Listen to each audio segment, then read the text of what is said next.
പയ്യോളി ഇരിങ്ങത്ത് മില്ലിൽ മോഷണം. ചക്കിട്ടക്കണ്ടി ബാബുവിന്റെ CK ഫ്ലോർ മില്ലിൽ ഇന്ന് പുലർച്ചെ 3 മണിയോടെയാണ് സംഭവം.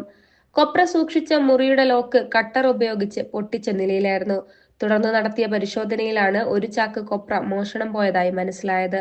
സ്ഥാപനത്തിലെ CCTV പരിശോധിച്ചതിൽ നിന്നും യുവാക്കളെന്ന് തോന്നിക്കുന്ന 2 പേർ മുറിയിൽ കയറി ടോർച്ച് ഉപയോഗിച്ച് പരിശോധിക്കുന്ന ദൃശ്യങ്ങൾ ലഭിച്ചിട്ടുണ്ട്. മുറിയിൽ കയറിയ കള്ളന്മാർ ഏറെ നേരം കഴിഞ്ഞാണ് CCTV ശ്രദ്ധിച്ചത്. തുടർന്ന് പ്ലാസ്റ്റിക് കവർ ഉപയോഗിച്ച് ക്യാമറ മറക്കുകയായിരുന്നു.